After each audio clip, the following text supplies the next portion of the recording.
Welcome back to the channel, everyone. Manny B Investing in BI.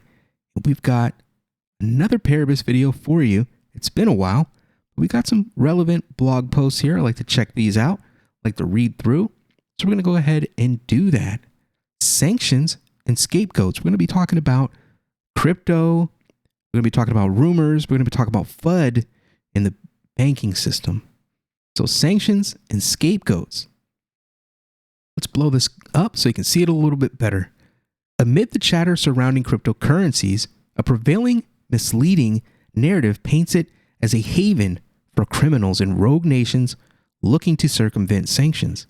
Yet a closer look reveals that traditional banking is often the preferred choice for these ends, with only a minuscule percentage of crypto transactions veering into the dubious. This widespread misconception that the general public has its roots in a lack of understanding about the true essence and the ideas of blockchain technology. This is then leveraged by the banking sector, which fears the fact that transactions require no third parties for approval. The outcome is a contradiction where banks adopt the technology while simultaneously cautioning the public about the risks. So what the banks are doing here is they're playing both sides. They're sitting on the fence.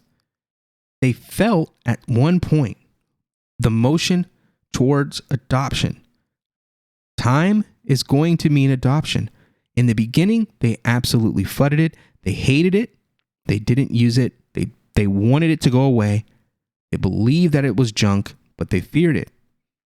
Now, where we are is so much adoption, enough adoption that the banks are starting to adopt the technology, but they're still sitting on the fence.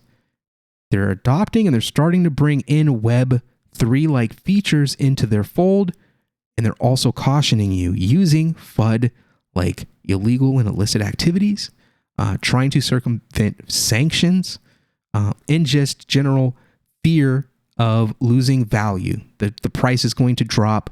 The stable coins are going to lose their pegs.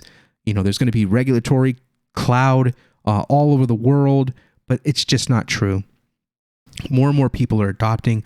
More and more countries and nations are regulating and approving different things involving Bitcoins, corporations, ETFs, whatnot, going on in their own countries. The ability of the people to open a wallet and buy crypto from almost anywhere in the world without requiring any credit checks or government approval is as liberating as it is terrifying for those who are used to profiting from people's need to transact. As more people are being refused bank accounts or having them taken away, the need for financial sovereignty is ever increasing. So I had an issue with my bank. Chase severed the connection between my Coinbase account and my Chase account and worded it to me like they did me a favor. They were stopping me from losing money and then started marketing their crypto service. And I believe their crypto service is they hold your tokens and you just give them fiat. I don't want to do that. It's something like that. I know that banks aren't regulated and can't hold crypto on any books, but they're offering some kind of service. They were marketing it to me and I didn't want any parts of it. I reestablished a connection to my Coinbase and I continued on. But it's just funny how they can you can work and you can put your money in your bank account and then you have some dweeb on the other line freezing your account or severing connections to apps that you use and then asking you, hey, what are you doing with your own money? Whatever I want to, bozo, go away. In the UK, for instance, many high street banks have placed limits on the amount of cash you can withdraw and the amount of funds you can transfer to cryptocurrency exchanges, which is insane. Insane. And Chase just shut mine off. Under the guise of protecting customers from potential fraud, it underlines the fact that when you give your money to a bank, you lose control of it and require their permission to access it, often having to explain in detail what you intend to use it for, which is insane. insane. I got to tell you what I'm going to do with my own money? Go away. As trust diminishes in institutions, the same seems to be happening with the banking sector. Repeat systemic failures and increased banking restrictions have created a volatile climate that is rapidly becoming untenable. The natural evolution of this situation is for consumers to have the freedom to choose viable alternatives. However, despite the claims of a free market economy, pressure is being placed on politicians and the public about the potential dangers of crypto, especially from the point of view of avoiding sanctions and money laundering, which money launderers have always existed. They've always used currency, hard currencies, cash, businesses. Crypto is not going to offer that. Crypto offers transparency. You're getting the opposite. It's complete FUD. It's just not true. You're not going to get any benefit if you're in illicit activities using crypto. It's just not going to happen because you'll be able to see the transactions on the blockchain. With cash, you can't see anything unless you capture them on camera. Dennis, our CEO, describes how this narrative contrasts with the reality of blockchain technology. Cryptocurrencies can provide a certain level of anonymity and can facilitate easy transactions anywhere in the world. But there are still ways for sanctions to be put in place against these transactions that can limit their movement in most cases. Blockchain transactions are recorded on a public ledger, which makes them traceable. There are specific privacy coins that offer enhanced privacy features, but they are still not 100% effective. They just aren't. You can always find that money. Additionally, some companies engage in complex analytical evaluations of transactions to uncover illicit activities such as Chainalysis. As Simon, our CTO, describes, companies like Chainalysis play a crucial role in maintaining transparency within the blockchain space. Their blockchain analytics help identify and prevent illicit activities of all kinds. This is extremely important for building trust and legitimacy in the broader financial ecosystem, attracting institutional investors and reaching regulatory clarity. And this is what Paribus is banking on. Paribus's big boom is going to be their ability to interact with institutional investors, large financial institutions that are from the CeFi world, being able to take massive amounts of money and make investments in a regulatory fashion. You're not going to find Chase connecting a MetaMask wallet to Uniswap. It's not going to happen.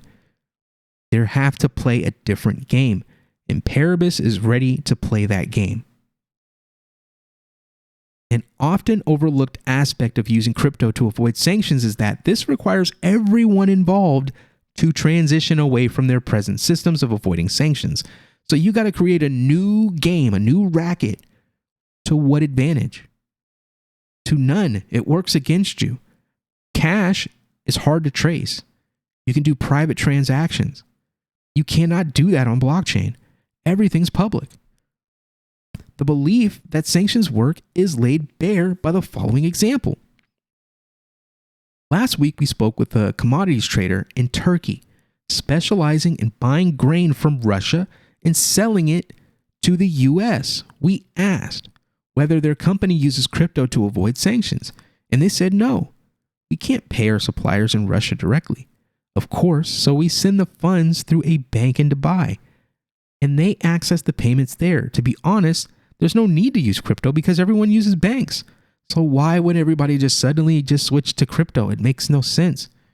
There is a organization that exists under the U.S. Treasury Department, and they are like the IRS for the banks.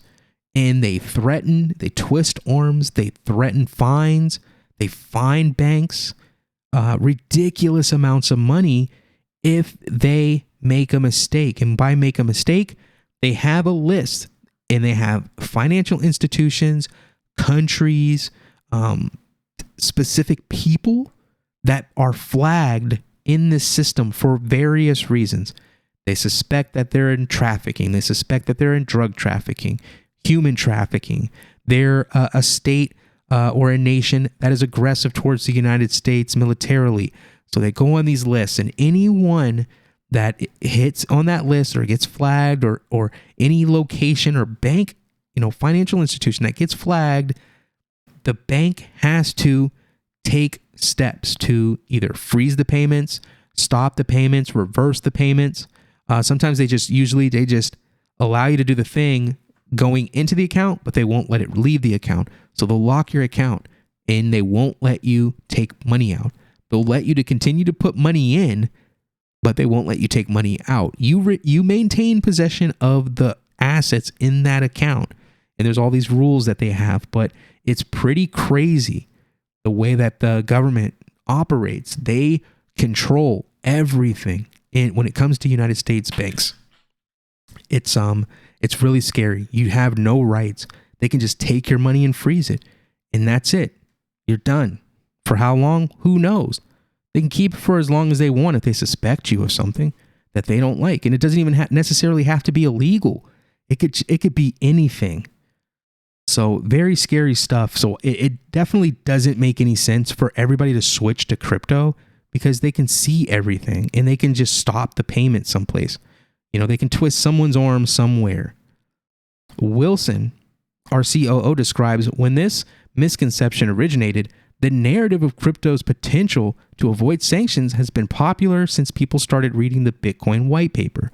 After seeing government overreach in the financial sector for decades, the appeal of financial autonomy has increased significantly.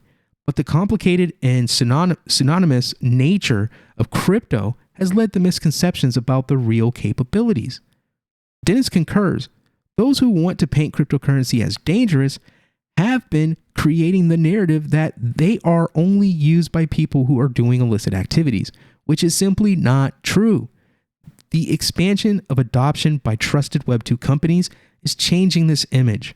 As the battle rages over the approach regulators should take towards crypto, we can expect more of these false narratives to spread.